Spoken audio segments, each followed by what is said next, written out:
যারা লাভ বুঝে তারা সফল হয়, আর যারা লাভ বুঝে না তারা জায়গায় জায়গায় লাথি খায়। এবার বলেন, আমাদের মানব জীবন কি দুনিয়াতে শেষ নাকি আরো কিছু আছে?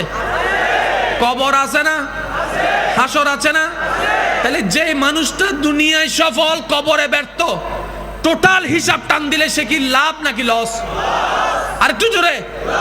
তাহলে আপনাকে আমাকে যদি সত্যিকার বুদ্ধিমান পরিচয় দিতেই হয়, আমাদেরকে সাময়িক জীবনের তুলনায় চিরস্থায়ী জীবনের দিকে ফোকাসটা বেশি দিতে হবে। আমাদের জীবনে গুনাহ আছে না নাই? গুনার কোনো টাইম টেবিল আছে? ইচ্ছা অনিচ্ছা আছে? চলতে গেলেই, বসতে গেলেই, হাঁটতে গেলেই, কইতে গেলেই, শুইতে গেলেই গুনাহ। কিন্তু একটা সত্যি করে কথা বলেন তো, যতক্ষণ পর্যন্ত এই জান্নাতের বাগানে বসে আছেন, কয়টা গুনাহ হয়েছে?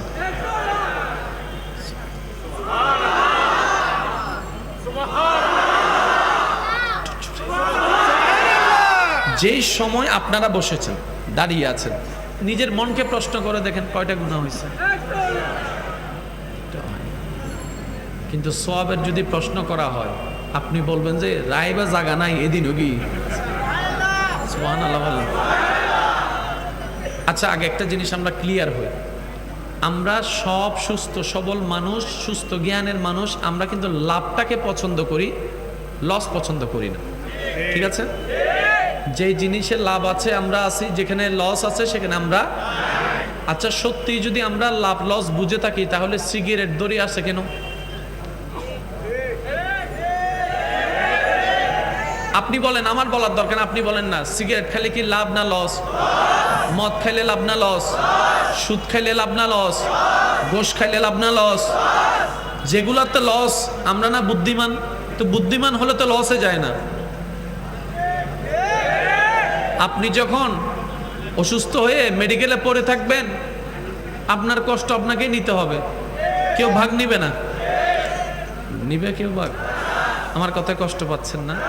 আমি আসলে কষ্ট দেওয়ার জন্য কথাটা বলছি না, আমি শুধু বলতে চাচ্ছি আমরা লাভ বুঝি, আমাদের লসের দরকার, আমরা লস চাই।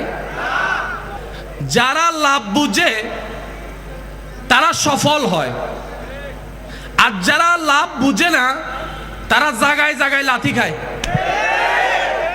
এবার বলেন, আমাদের মানব জীবন কি দুনিয়াতে শেষ নাকি আরো কিছু আছে? কবর আছে না, হাসর আছে না? তাহলে যে মানুষটা দুনিয়ায় সফল, কবরে ব্যর্থ, টোটাল হিসাব টান দিলে সে কি লাভ নাকি লস? আর একটু জোরে। তাহলে আপনাকে আমাকে যদি সত্যিকার বুদ্ধিমান পরিচয় দিতেই হয়, আমাদেরকে সাময়িক জীবনের তুলনায় চিরস্থায়ী জীবনের দিকে ফোকাসটা বেশি দিতে হবে। এবার আপনারা একটু আমাকে আওয়াজ দিয়ে সহযোগিতা করবেন, যার যত শক্তি আছে একবার বলেন সুবহানাল্লাহ। এই যে সুবহানাল্লাহ শব্দটা আপনি বলেছেন, আপনার জীবন থেকে কয়টা সেকেন্ড গেল বলেন না একটু? আপনার কত কেজি পরিশ্রম হয়েছে? খবরও হয় নাই, গামও জড়া নেই, এমন পরিশ্রম। আপনার রব কত দয়াবান! আহা, রব্বুল আলামিন যে কত দয়াবান! নবী রহমাতুল্লিল আলামিন মেশকাত শরীফের, মূল মেশকাতের 38 নম্বর পৃষ্ঠার মধ্যে একটা হাদিস বর্ণনা করেছেন, এত সুন্দরভাবে যেখানে ব্যাখ্যা দিয়েছেন,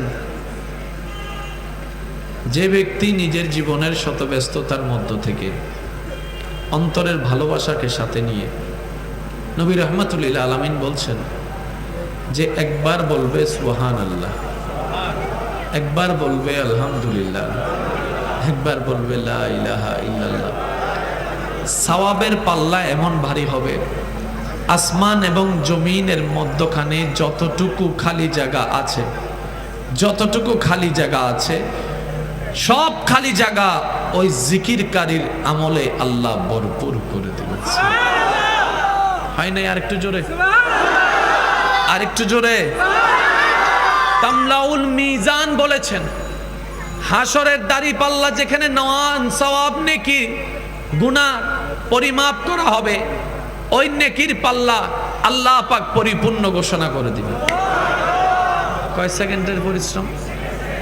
আজি যদি সাউন্ড বক্স শুদ্ধ মাইক আর মন মতো হইতাম এরি, তাহলে আজি খেলা খেলি যাইতে থাকতাম না, এনায় সিল্লেলি বেজার গুই ইন্দি দেরা তো ওয়াইজ গরি ফেলার অবাইতিও।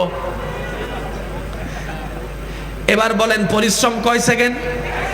সবাই বলেন না ভাইয়া, পরিশ্রম কয় সেকেন্ড? আর বেতন দেওয়া হয়েছে অগণিত, সীমাহীন।